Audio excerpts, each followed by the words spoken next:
இந்த பட்ஜெட்டை பற்றி பேச வேண்டுமென்றால் ஏமாற்றம் ஏமாற்றம் ஏமாற்றம், அதை தவிர வேறு எதுவுமே கிடையாது.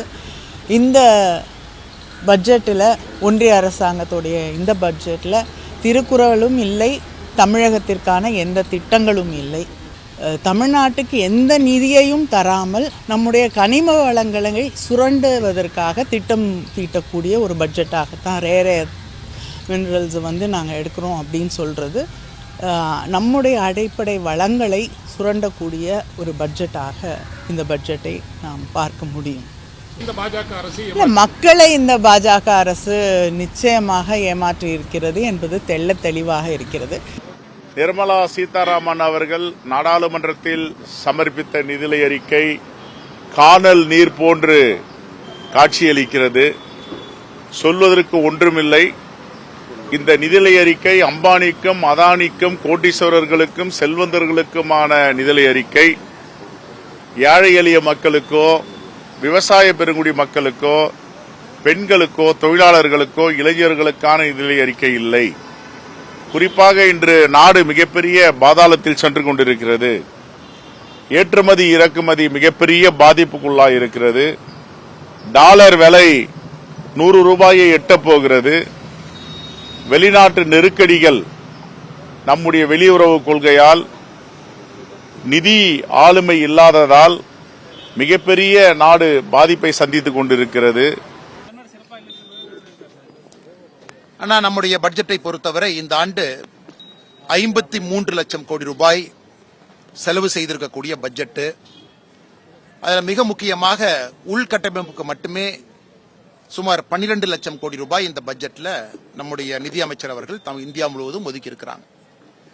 தமிழ்நாடை பொறுத்தவரை அடுத்த கட்டம் செல்வதற்கு என்ன தேவையோ, ஹைஸ்பீட் ரயில் சென்னையிலிருந்து பெங்களூர், சென்னையிலிருந்து ஹைதராபாத்தாக இருக்கட்டும், 1 கோடி தென்னை விவசாயிகள், அந்த மரமெல்லாம் தென்னை மரமெல்லாம் அடுத்த கட்டம் செல்வதற்கு தேவையான நிதி உதவி 1 கோடி தென்னை மர விவசாயிகளுக்கு நிதி ஒதுக்கி இருக்கிறாங்க. கேஷ்யூ முந்திரி பருப்புக்கு ஒதுக்கி இருக்கிறாங்க. இதெல்லாம் கூட இந்தியா முழுவதும் இருக்கக்கூடிய விவசாயிகள், குறிப்பாக தமிழ்நாட்டில் இருக்கக்கூடிய தென்னை விவசாயிகள், முந்திரி விவசாயிகளுக்கு பெரிய பயன் கிடைக்கும். ஆதிச்சநல்லூர், அங்க இருக்கக்கூடிய நம்முடைய தொன்மையை பறைசாற்றக்கூடிய பகுதிக்கு சிறப்பு நிதி ஒதுக்கி இருக்கிறாங்க. அதனால் இந்த பட்ஜெட்டை பொறுத்தவரை எல்லா ஆண்டும் எப்படி தமிழகத்திற்கு உள்கட்டமைப்புக்கு அதிக நிதி ஒதுக்குறாங்களோ இந்த ஆண்டும் ஒதுக்கி இருக்கிறாங்க. அதனால் சிறந்த பட்ஜெட் தான், இந்தியா முழுமைக்கும் சிறந்த பட்ஜெட். அதே போல வோக்கல் ஃபார் லோக்கல் என்கின்ற அடிப்படையில் நம்முடைய காஞ்சிபுரம், நம்முடைய நெசவாள பெருமக்களுக்கு மரியாதை செலுத்தும் வகையில் அம்மையார் நிர்மலா சீதாராமன் அவர்கள் இன்று உடுத்தியிருந்தக்கூடிய சீலையும் கூட சாரியும் கூட காஞ்சிபுரத்தினுடைய சாரி.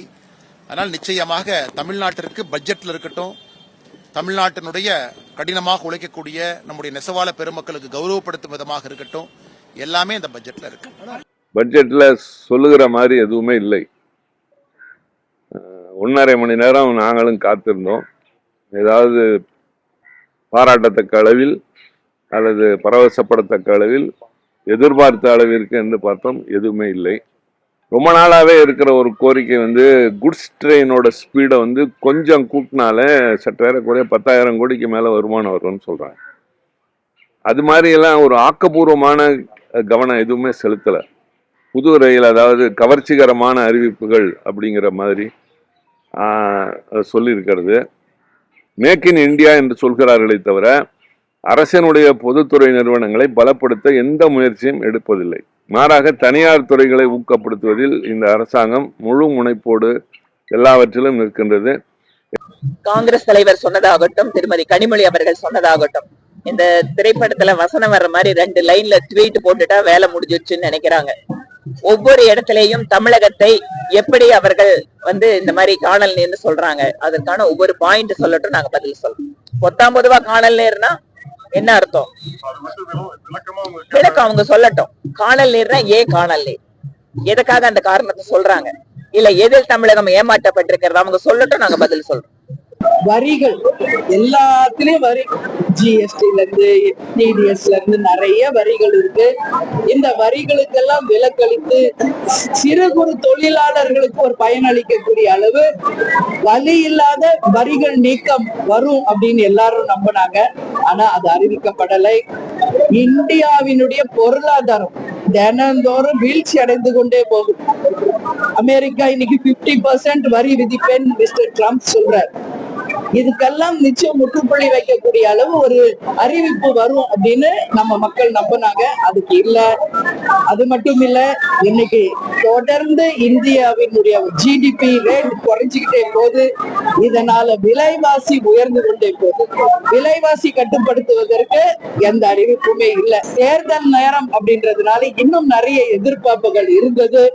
ஆனா ஓரளவுதான் அந்த வந்திருக்கு. இத ஒரு சிங்கிள் லைன்ல நான் சொல்லணும்னா, யானை பசிக்கு சோள பொரிய கொடுத்தது மாதிரிதான் இந்த பட்ஜெட்டை மக்கள் பார்க்க வேண்டிய ஒரு கட்டாயத்துல இருக்காங்க.